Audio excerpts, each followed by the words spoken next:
course, Monday was your last day officially as mayor of Johnson City. How are you feeling, and kind of what was the whole term like for you? Well, it's been great. I've enjoyed it. There are things I will not miss, but there are vastly more things that I will miss. Mostly miss the people, miss the process, miss being involved, and but like I said, sometimes it's just it's time to move on, and I felt this was my time.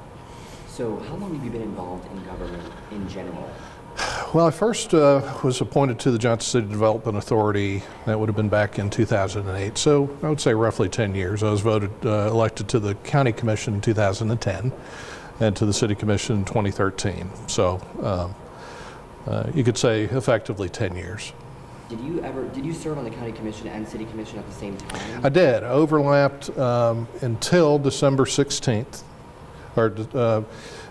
I was the first person to serve on both the county and city commissions, and I did so until December of 2016 when I became mayor.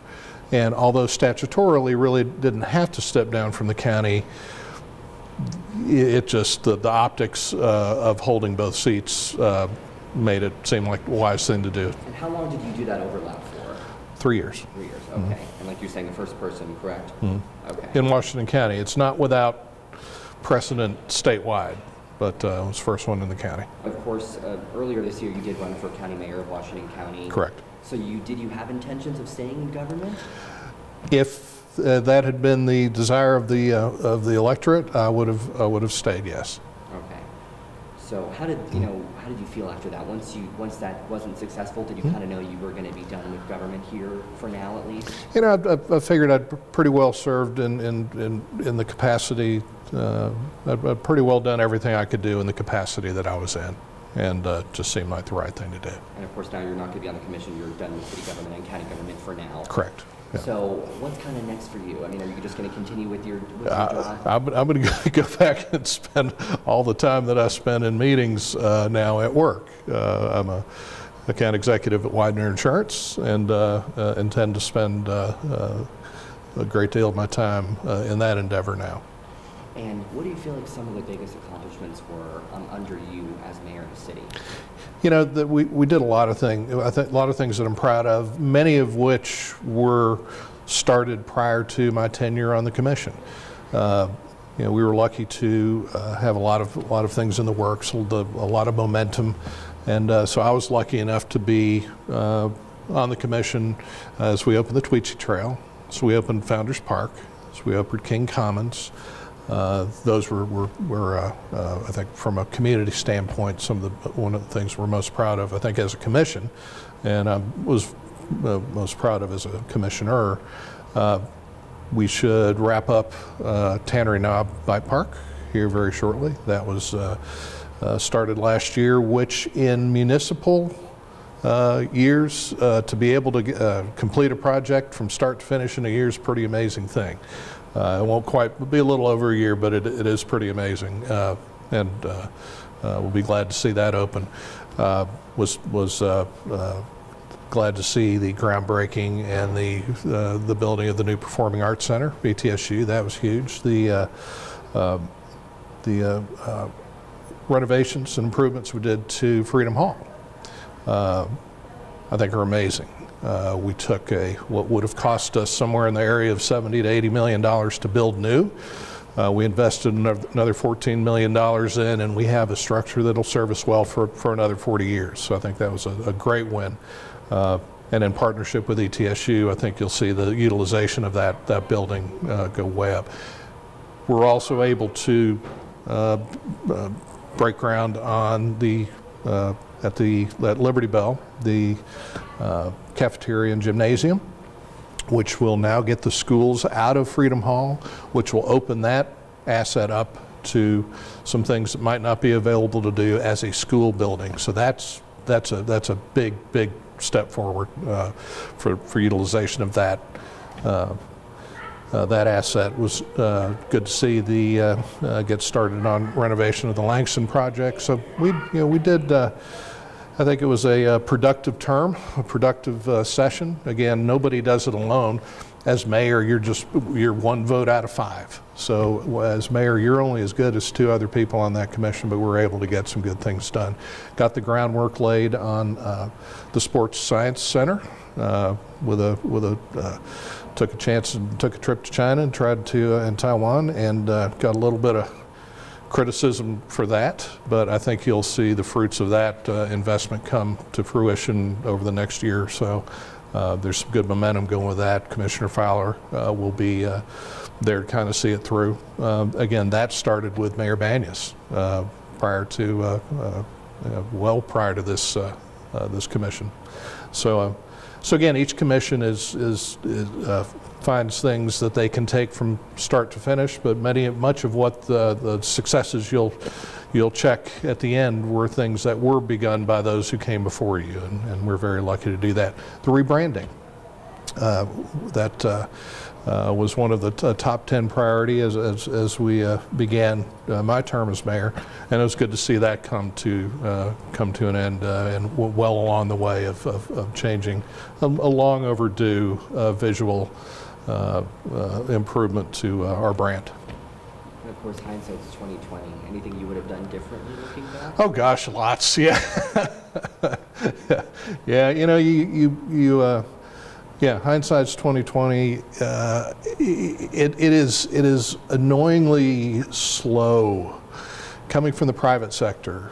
You know, you're not used to things taking as long as they do in government. But then you step back and you go, okay, yeah, in private sector, if you're investing your own money, if you're putting your own money at risk, that's a very different story. You can do basically whatever you want. You can move much quicker.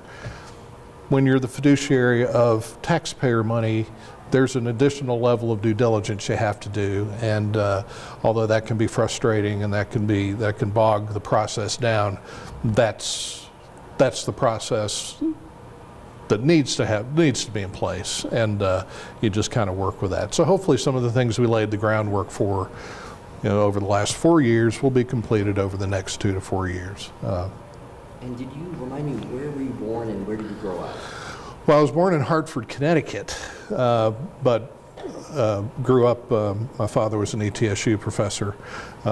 I attended first and second grade here. We moved to New York for a couple of years, and then moved back, and I graduated from Science Hill. So although I was not born here, this is my home, and will always be referred to as my hometown.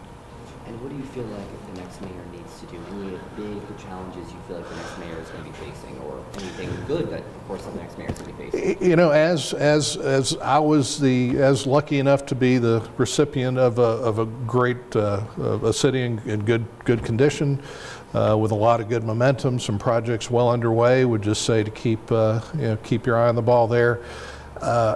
One regret I have is that we never really addressed regionalism in a meaningful way. We did complete the aerospace park project, which was a huge win, and should have been one of those things I was proud of doing. You know, to get those entities all together for a common project was an amazing feat, and it really did make sense for everybody. Where the next step in regionalism comes is going to have to be in retail, because we've got to quit fighting each other in retail, which is what we've been doing for the last 20 or 30 years. Mostly because our bread and butter, our fate lies in retail in this area, and local retail is under attack from the internet. It's just too easy to get on the internet and order things. We've got to bring retailers here that are unique, and we've got to bring retailers here that aren't looking to come to markets that are the size of Johnson City and Kingsport and Bristol separately, but they would be looking if we combine those. There's been a lot of talk about combining MSAs, and that's all good and well, but the entities have to come together, share the expense of a project, and bring a retailer here that is not going to put a location in each one of the Tri-Cities. It's going to be a central location that we all share the revenue from, and that's going to be a tough sell. But that's the future of retail. Big box retail, we're going to have to do things differently than we did, and you can't do that in 2 years.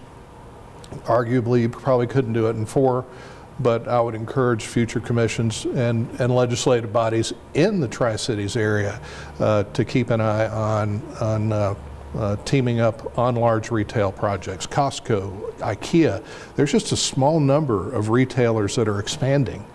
There's a long list of ones that are shrinking, and unfortunately, a lot of the ones that are some of our most prevalent retailers here. But we're going to have to figure out how to get folks here that wouldn't otherwise look at us, and that's going to be working together, and that's going to be sharing revenue, and that's going to be a tough sell. And do you ever have plans, as of right now, to run for office again? I don't right now, but I'd never say never.